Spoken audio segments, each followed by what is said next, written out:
गरीबों के केस लड़ते हैं जिन्हें फीस अफोर्ड करने के लिए भी पैसे नहीं होते। इसकी वजह क्या है? क्या कुछ प्रेरणा कहाँ से मिली आपको? मुझे प्रेरणा शुरुआत से ही लोगों को देख के कि जिस तरीके से हम लोग पले बड़े हैं और जिस तरीके से हमने लोगों को स्ट्रगल करते देखा, तो मेरा मानना ऐसा है कि इसी तरीके से हमें करना चाहिए। व्यक्ति की फावड़ा मारकर इतनी बुरी तरह से वो घायल कर दिया गया कि वो बहुत ज़्यादा जो है अस्पताल में स्ट्रगल कर रहा है। क्या कुछ मामला है ये? आप ये देखिए कि इतना मारने के बाद भी उनको मारते रहे हैं। और अभी पुलिस की तरफ से जो अपडेट हमें मिला है वो ये कि टोटल 6 लोग इसमें शामिल थे, जिसमें से 3 लोगों को अरेस्ट कर लिया गया। तो इसमें क्या कुछ धाराओं में जो है मुकदमा दर्ज हुआ है? हाँ, इसमें 1091 BNS और 35 के सेक्शन लगे हैं इसमें। तो आपको कुछ ऐसा मतलब प्रशासन की तरफ से, पुलिस की तरफ से कोई धमकी वगैरह नहीं आती? मुझे लगता है ये काले कोट के अलावा तो शायद सबको धमकी देते हैं। बात ये है कि जब हमने काला कोट पहन ही लिया है तो धमकी भी देख लेंगे। धमकियों से तो हम डरने वाले पहले भी नहीं थे, आज भी नहीं डरते हैं। तो रूप से उद्देश्य क्या है, विजन क्या है, क्या चाह रहे हैं आप? उद्देश्य सिर्फ ये है कि सिस्टम में कहीं ना कहीं जो त्रुटियां हैं वो चीज़ें ठीक होनी चाहिए। जिस तरीके से वकील भाइयों के साथ जो बदतमीजियां हैं वो ख़त्म होनी चाहिए। नमस्कार, मैं हूं प्रवीण और आप देख रहे हैं इंडिया टाइम 24 न्यूज़। आज हमारे साथ एक ऐसी शख्सियत मौजूद हैं जो पेशे से वकील हैं और इनकी खासियत ये है कि ये ऐसे लोगों के केस लड़ते हैं अदालतों में जो बेबस हैं, लाचार हैं, ज़रूरतमंद हैं, फ़ीस अफोर्ड नहीं कर सकते। मेरे साथ हैं परवीन नारायण जी, एडवोकेट परवीन नारायण जी। बहुत बहुत स्वागत है आपका। नमस्कार जी। परवीन नारायण जी के बारे में आपको बता दें कि वकालत करते हैं और ऐसे ऐसे लोगों के केस लड़ते हैं जिनके पास पैसे नहीं है फ़ीस देने के लिए, तो उनकी फ्री में ये लोग ये मदद करते हैं। और अभी हाल ही में आपने सुना होगा डाबड़ी में एक मामला सामने आया है जहां पर फावड़े से एक व्यक्ति को इतनी बुरी तरह से घायल कर दिया गया जो अस्पताल में ज़िंदगी और मौत की लड़ाई लड़ रहा है, कोमा में पहुंच चुका है। उस परिवार का केस परवीन जी ने खुद जाकर अपने हाथ में लिया है ताकि उस गरीब परिवार को इंसाफ मिल सके। परवीन जी, बहुत सारे वकील हैं, देखने को मिलता है कि वो लोग अपना जो है बिजनेस कर रहे हैं, पैसा कमा रहे हैं, बड़े बड़े केसेस उठा रहे हैं, लेकिन आपको अक्सर देखते हैं हम लोग, आप गरीबों के केस लड़ते हैं जिन्हें फीस अफोर्ड करने के लिए भी पैसे नहीं होते। इसकी वजह क्या है? क्या कुछ प्रेरणा कहाँ से मिली आपको? मुझे प्रेरणा शुरुआत से ही लोगों को देख के कि जिस तरीके से हम लोग पले बड़े हैं और जिस तरीके से हमने लोगों को स्ट्रगल करते देखा, तो मेरा मानना ऐसा है कि इसी तरीके से हमें करना चाहिए। सुप्रीम कोर्ट मल्टीपल टाइम कह चुका है कि जो फ्री लीगल एड भी है वो पुअर लीगल एड में कन्वर्ट नहीं होनी चाहिए। यानी कहने का मतलब ये है कि अगर किसी को न्याय सरकार के थ्रू भी मिले, सरकारी वकील से भी मिले, तो वो पुअर नहीं होना चाहिए। यानी उसके लिए वकालत बहुत अच्छी होनी चाहिए। मुझे लगता है कि मेरी भी एक जिम्मेदारी ऐसे ही बनती है। जिस दिन मैं कानून के पेशे में आया था उस दिन मैंने ये चीज़ ठान ली थी कि हाँ, मैं जितने ज़रूरतमंद लोग हो सकेंगे, 10 हो, 20 हो, 50 हो, जितने भी, ऐसे लोगों के लिए मैं केस लड़ूंगा जो सिस्टम, जिनकी आवाज़ दबाने में लगा हुआ है या जिनको हेल्प नहीं मिल पा रही सिस्टम से, या कोर्ट प्रशासन में कहीं ना कहीं उनको देरी मिल रही है, न्याय नहीं मिल पाता उनको, या वो प्रॉपरली रिप्रेजेंटेड नहीं है। तो ऐसे में मैंने बिल्कुल इस चीज़ के लिए मैं कटिबद्ध हूँ और मैं बिल्कुल मदद करना चाहता हूँ। और इन केसेस को मैं प्रो बोनो लड़ता हूँ बिल्कुल, क्योंकि मेरा सिर्फ एक ही पर्पस है कि किसी भी तरीके से ऐसे लोगों को न्याय मिल सके जिनको कहीं ना कहीं न्याय मिलने में देरी हो रही है या प्रशासन से वो लोग परेशान हैं। प्रवीण जी, अभी जो हाल ही का मामला आपके पास आया है, डाबड़ी का एक व्यक्ति की फावड़ा मारकर इतनी बुरी तरह से वो घायल कर दिया गया कि वो बहुत ज़्यादा जो है अस्पताल में स्ट्रगल कर रहा है। इसमें क्या कुछ है, मतलब क्या कुछ मामला है ये, और क्या कुछ अभी इसमें प्रोसीडिंग चल रही है? पुलिस ने क्या कुछ कार्रवाई करी है? ये मामला 1 अप्रैल का है। ये डाबड़ी थाने से रिलेटेड है। इसमें डाबड़ी नाला लेन के आसपास रहते हैं ये परिवार। इन्होंने क्या है, जो मेरे क्लाइंट हैं उन्होंने एक लव मैरिज कर ली थी एक अपनी पड़ोस की लड़की की, रिश्तेदार हैं। तो वो लगभग 1 साल बाद वो अपने घर परिवार में आया था। उसके बाद क्या करा, जो अपोजिट फैमिली थी उन्होंने इन सबको मिल करके पकड़ लिया। लड़के का किसी तरह बचाव उनकी फैमिली ने करवाया, लेकिन चपेट में इनके फादर को ले लिया। लेने के बाद फट्टे से मारा, फावड़े से मारा, और इतना मारा कि उनके फादर के जो सर के टुकड़े हैं वो बहुत बिल्कुल वैसा बहुत ज़्यादा हीनियसली इंजर्ड हो गए वो। और अभी मेरे को लगता है कि अभी जो लेटेस्ट अपडेट है वो ये है कि एम्स ट्रॉमा सेंटर में वो भर्ती हैं, और मैं बिल्कुल प्रेयर करता हूँ कि वो जल्दी ठीक हो जाएं और चीज़ें ठीक हों। लेकिन अल्टीमेटली बात ये है कि आप ये देखिए कि इतना मारने के बाद भी उनको मारते रहे हैं। और अभी पुलिस की तरफ से जो अपडेट हमें मिला है वो ये है कि टोटल 6 लोग इसमें शामिल थे, जिसमें से 3 लोगों को अरेस्ट कर लिया गया। पर हम लोग बिल्कुल लगे हुए हैं, लड़ाई बिल्कुल मजबूती से लड़ रहे हैं कि जो बाकी लोग भी हैं उनको भी पकड़ा जाएगा जल्द से जल्द, और जितना हो सके हमारी तरफ से न्याय की पूरी उम्मीद है कि हम लोग मदद कर रहे हैं। तो इसमें क्या कुछ धाराओं में जो है मुकदमा दर्ज हुआ है?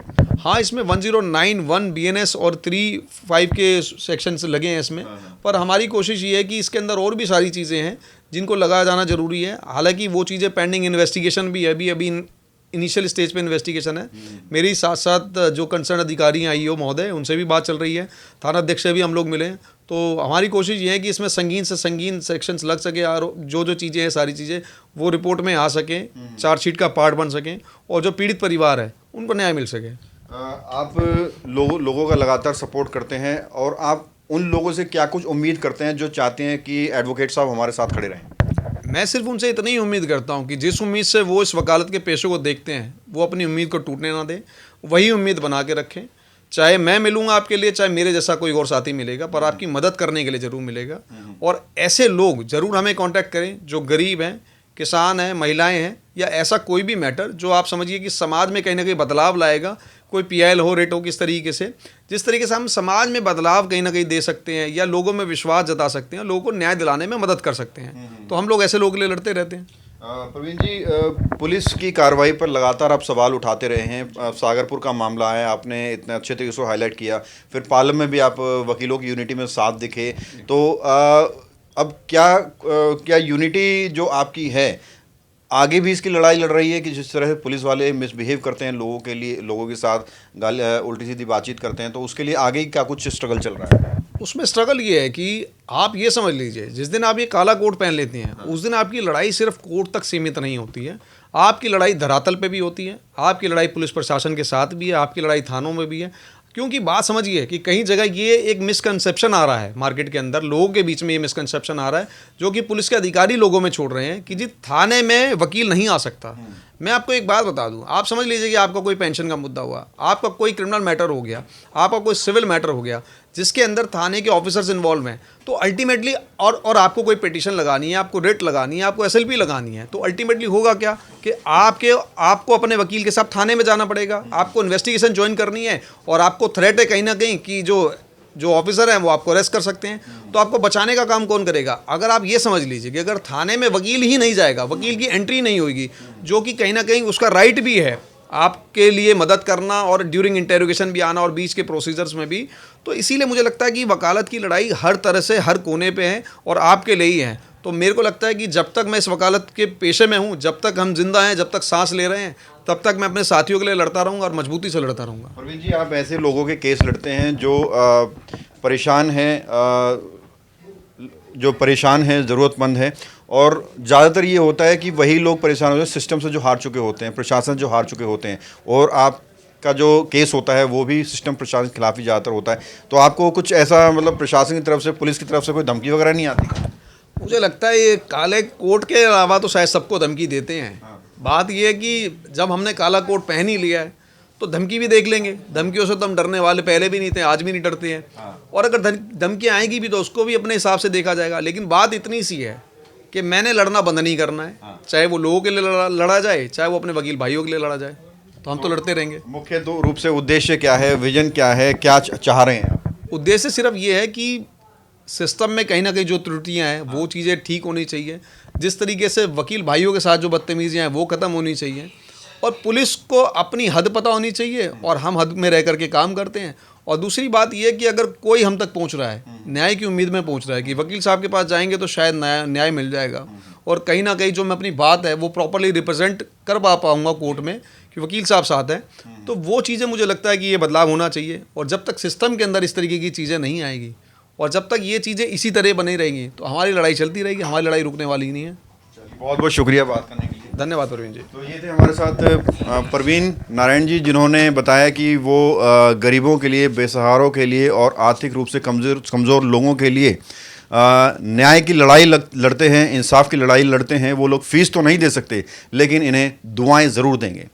कैमरा जर्नलिस्ट प्रशांत साथ प्रवीण, इंडिया टाइम 24 न्यूज़। खबरों से खबरदार रहने के लिए चैनल को सब्सक्राइब करें और प्रेस करें बेल आइकन। भगत चंद्रा हॉस्पिटल विश्व की सभी आधुनिक और बुनियादी सुविधाओं से परिपूर्ण एक world class multi speciality hospital, Mahavir enclave Palam Dabri road पर स्थित साउथ वेस्ट दिल्ली का एकमात्र मल्टी स्पेशलिटी हॉस्पिटल, जहां 24 घंटे आपकी सेवा में उपलब्ध हैं वेल क्वालिफाइड डॉक्टर्स और हेल्पिंग स्टाफ। डॉक्टर CM भगत द्वारा स्थापित भगत चंद्रा हॉस्पिटल आपकी सेहत का ख्याल रखना ही इसकी प्राथमिकता है, वो भी अफोर्डेबल रेट्स में।